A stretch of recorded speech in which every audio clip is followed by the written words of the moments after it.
Hi, I'm doctor Nagashankar, neurosurgeon, Raghavendra hospitals and Leela Karthikeya hospitals.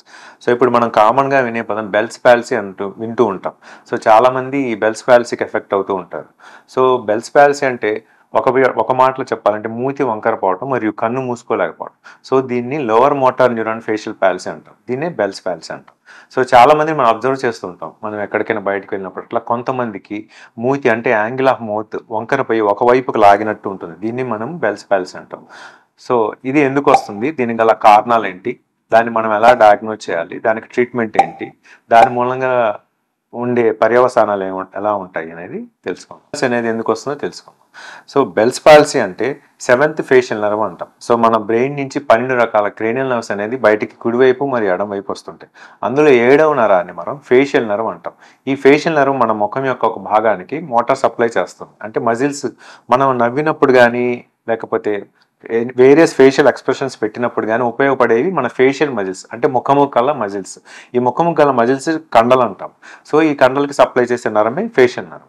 ఎప్పుడైతే ఆ facial nerve చుట్టూ వాటర్ అనేది చేరుతుంది, ఆ ఫేషియల్ నర్వ్ క్రేనియం క్యావిటీ నుంచి బయటికి వచ్చేటప్పుడు స్టైలోమాస్టాయిడ్ ఫొరామినా అంటే ఒక చిన్న ఓపెనింగ్ నుంచి బయటకు వస్తుంది.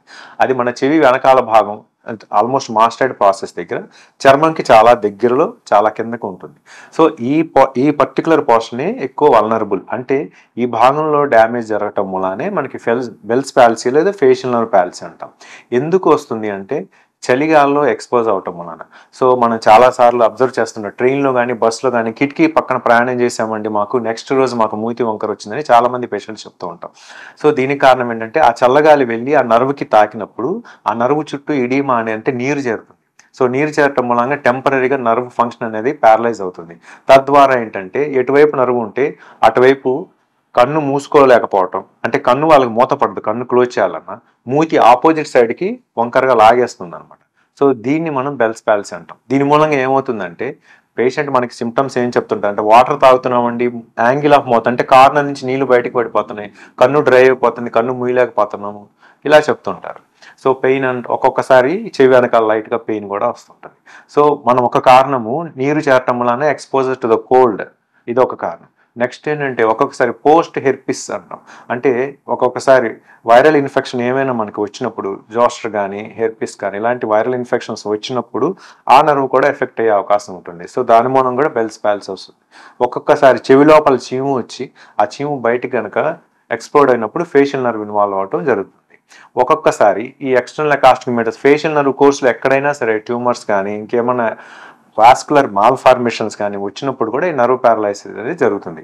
ఒక్కొక్కసారి సర్జరీ జరిగిన అంటే పెరోటిడ్ సర్జరీస్ అట్లా జరిగినప్పుడు, నర్వ్ డ్యామేజ్ జరిగినప్పుడు కూడా ఈ బెల్స్ పాలసీ అనేది జరిగే అవకాశం ఉంటుంది. సో ఈ బెల్స్ పాలసీ వచ్చినప్పుడు మనం ఎలా గుర్తిస్తాం? First clinical symptoms and signs.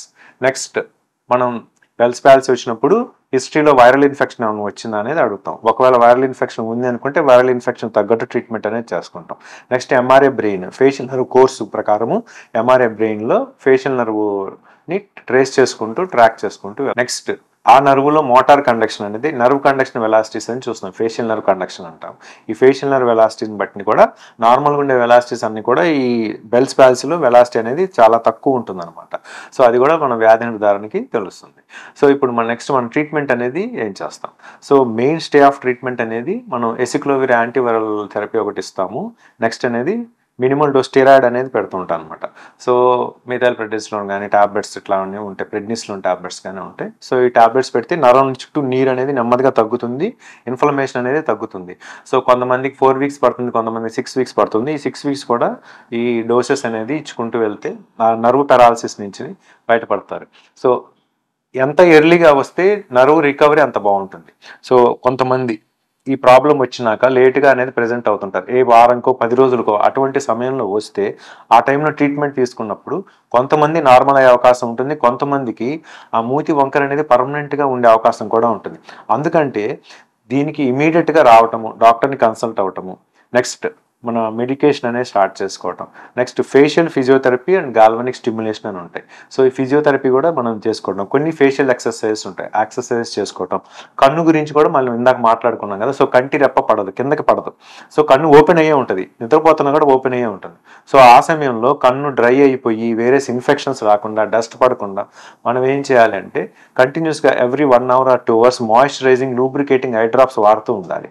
Next రాత్రి పడుకునేటప్పుడు కన్ను రెప్పని కిందకని కాటన్ పెట్టి దాని మీద చిన్న బ్యాండేజ్ అంటే ప్లాస్టర్ అనేది వేయాలి. సో దట్ నిద్రలో కూడా కంట్లో ఏమీ పడకుండా కన్ను ప్రొటెక్ట్ చేయగలుగుతాం. సో ఈ నట్షల్ బెల్స్ పాల్సీ గల కారణాలు, దానికి గల ట్రీట్మెంట్ మనం తెలుసుకున్నాం. ఎర్లీగా ట్రీట్మెంట్ తీసుకోపోతే కనుక కన్ను మూతపడటం జరగదు, మూతి వంకర అలానే ఉంటుంది, వాటర్ తీసుకున్నప్పుడు కూడా వాళ్ళకి బయటికి అనేది వచ్చేస్తూ ఉంటాయి. సో ఈ 3 ఫ్యాక్టర్స్ మూలంగా ఈ చూడడానికి కూడా ఈ ముఖాకృతి సరిగ్గా ఉండదు. కాబట్టి ఎర్లీగా ట్రీట్మెంట్ అనేది, ఎర్లీగా డయాగ్నోసిస్ అనేది చాలా ఇంపార్టెంట్. ఇన్ని హెల్త్ రిలేటెడ్ ఇన్ఫర్మేషన్ వీడియోస్ కోసము మా యూట్యూబ్ ఛానల్ సబ్స్క్రైబ్ చేయండి. Thank you.